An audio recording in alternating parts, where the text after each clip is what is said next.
Well, yeah, most of the questions were about his other works. And it's like I was watching, I was like, I thought this was supposed to be about cruising. Everyone figured that it was probably the last time you're ever going to see Friedkin do a public appearance, so they went for it. He probably knew it too. That's why he was trying to stay on stage as long as he could. Yeah, and then when they brought him up on stage there, we could see, even though it was dark in the theater, this woman was helping him up. I don't think it was his wife, Sherry Lansing, but it Oh, was some lady that was helping him up on stage because I guess he couldn't walk on his own. And kind of on the same subject, I've only heard about this in like the last month, but I've now heard this two separate occasions. Apparently, William Friedkin had a thing for like his houseboys, like Guatemalan houseboys. I've heard that he's gay. hmm. I heard it referenced on Watch or not Watch. This is watch this movie.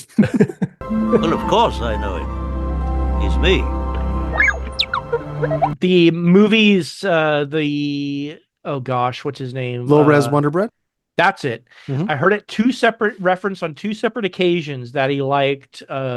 He very much enjoyed the services of his houseboys.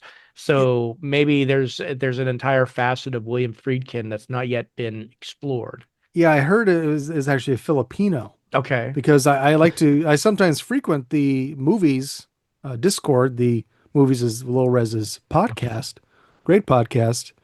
And there's someone on there, their handle on their Discord is Friedkin's Filipino houseboy. No, wow, wow. So yeah, it's a thing over there. I've heard it maybe one other place, but yes, myself included, probably over the past year or two is when I first heard that. Well, because he's been married, okay, four times, I believe. First three ended in divorce, and then Sherry Lansing, who you talked about, is she's still alive, but they married in '91. I don't know. Yeah, there's lots of and plus during the Q&A, he talks about how he had a lot of friends in the community, so to say, and talking about the gay bar scene in New York in the in the '70s, in the GC. in the GC. And he talks about he went there, and he kind of trails off a little bit just to kind of, check out the scene. I'm like, what do you mean? He's just an ally, just like Pedro Pascal. Hmm. Well, if you ever listen to the cruising commentary or featurettes, he goes to great lengths to explain how, he really was when they filmed that movie. They really were in those S&M nightclubs and so forth, and Hmm. even that like one of these clubs had like a jock strap night, which I think is depicted in the movie. And he says he was there, the jock strap.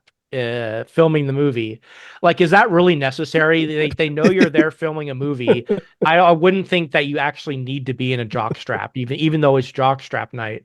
Hmm. And he mentions that to get the movie through to the MPAA to get an R rating, he had to screen the movie for the MPAA with 40 minutes of what he calls like unadulterated male pornography. So like that scene where the guy is lubing up his fist with Crisco oil and fisting that guy. I wonder if Friedkin. Let's see some of those 40 minutes of extra footage because I think you'll find William Friedkin getting his dick sucked or sucking dick or actually fisting someone. I think if we were to ever see those additional 40 minutes of footage, we might be shocked by what we saw. Oh, Billy. Ah! I mean, I've heard two different, well, it's seemingly two different accounts from Freakin' himself. There was another interview he did. I don't think it was with Refn, but it was somewhat more recent, sometime in the past 10, 15 years, where he said, I think verbatim, I filmed 45 minutes of hardcore gay pornography just because I could. It's like, what? Says a lot about you, pal. And we've talked on the show about so many different ratings battles from different movies we've covered, Scarface being one. And, they all the stories kind of blend together for me now, but it could have been a thing where I know this isn't going to get in, so I'm going to send it anyways, and then I'll cut it. And then they'll think I'm making a big concession and they'll allow kind of the other more nefarious things that would normally get cut to stay in, maybe. try and work the system that way. But he said on the Q&A that he cut 40 seconds at a time, minute at a time, but it all added up to like 40 minutes. And he said, I have a longer cut. He goes, if you guys want to screen it, I'll bring my print of the film. And everyone started cheering, and he goes, it's significantly longer. So I was just picturing him watching all that by himself at home. If I was with the MPAA, I wouldn't let that go. I would make him cut it down till it was rated PG. I'm going to jump ahead to the trivia really quick because the first one is two of the notorious gay bars featured in the film The Mine Shaft and the Eagle's Nest eventually barred William Friedkin.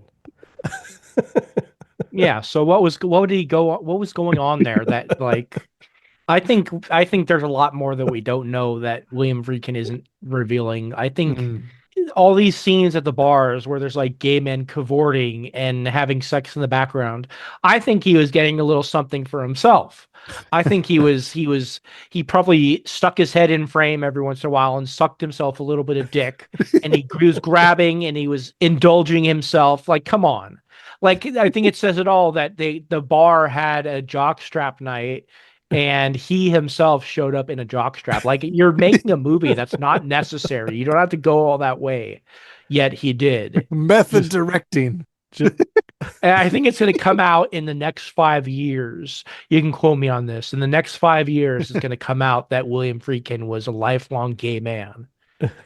Or at least a switch hitter. I am not gay. I have relationships with women and sex with men. And I got news for you. That means you're gay.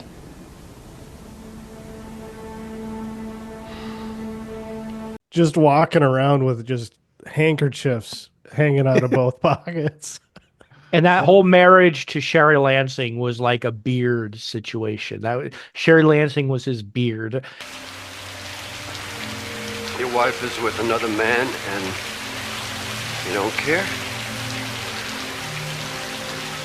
Nope.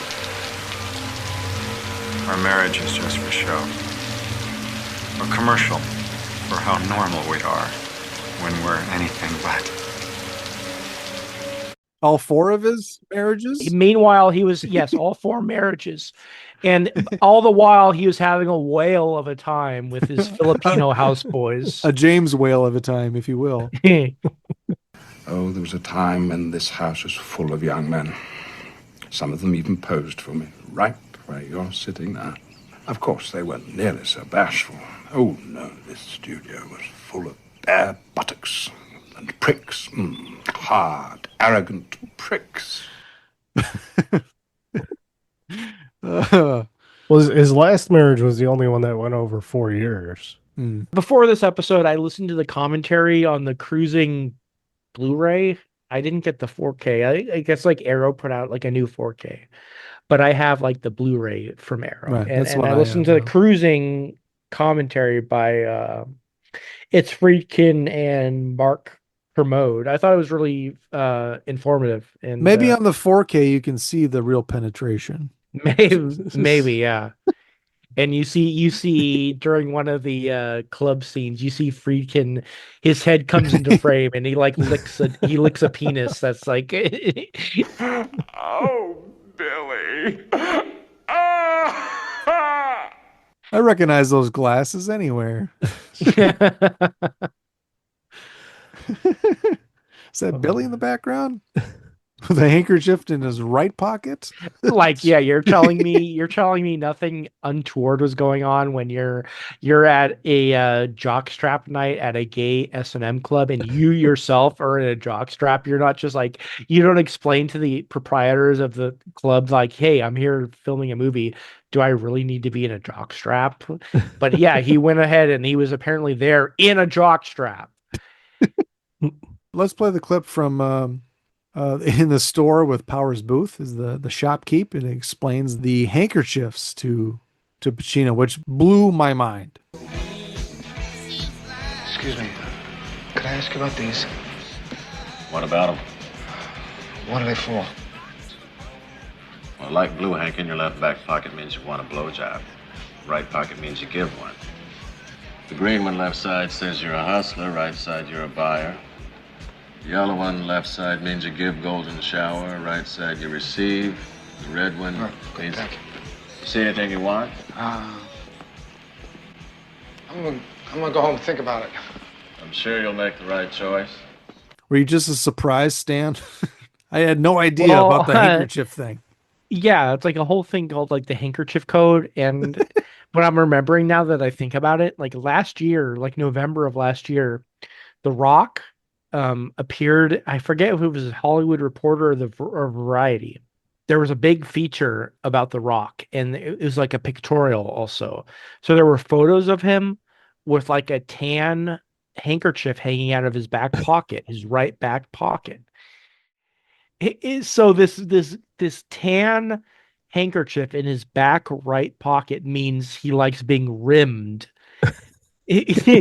I looked it up, and he was like, I posted about it on Twitter, but he like, so if this is to be taken, like this photography is to be taken literally, The Rock likes being rimmed because a beige hanky in the right pocket means he's not a rimmer, but a rimmy. And that means he likes being rimmed.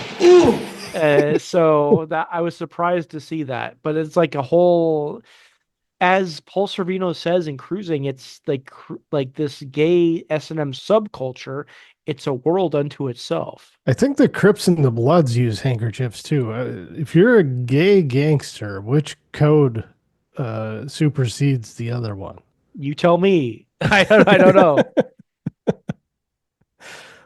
Well, this leads into, I guess, a larger conversation about a gay behavior that we're blissfully unaware of until it happens. Because Brett, can you? I forget the name. Can you name the U.S. was it the senator who did nothing wrong in the Minneapolis airport? Oh shit! I don't remember. Is that the guy who like he was in the restroom of the airport and he like tapped his foot three times and then wave your hand under the door? It was a asking for toilet paper. It was like a Republican senator. Yeah, I think from was it from Utah or Nevada or something? Maybe Larry Craig was his name. Yeah, from Idaho, and it was like newsworthy because he was opposing same-sex marriage, and then he was found in an airport looking for like anonymous gay sex. So like his signal, there's different signals, like you tap 3 times or you tap somebody's foot under the stall. So would you say this is common behavior for Minneapolis men? Well, he was from out of town, so we take zero responsibility. Yeah.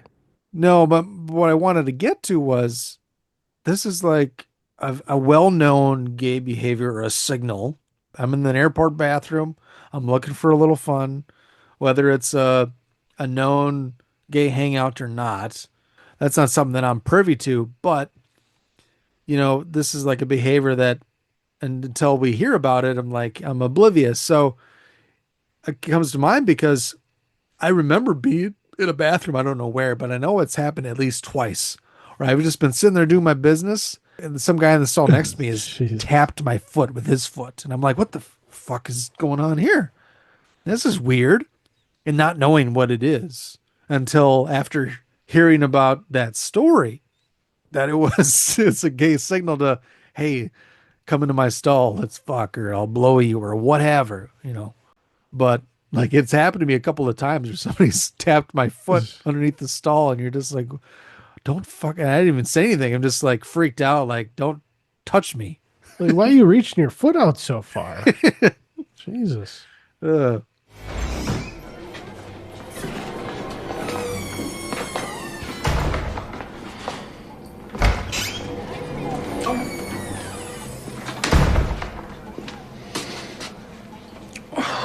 All occupado, eh, sport?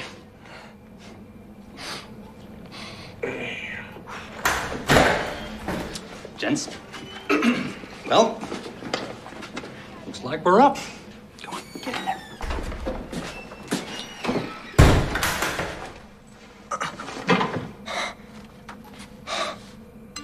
Oh. Am I getting a signal? Tasty. I got got sidetracked last night. I had to party with some new homies. Tonight, 8 p.m. at Big Boy. I'm worth the wait.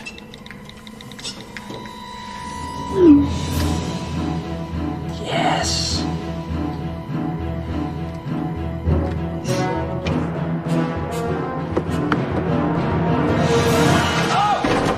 Oh, God! Oh, no, thank you! No, thank you! Little buddy? Hello? Hello? So you screaming in there? I don't want to talk about it. Ever. Where's Felicia? She went to get corn dogs.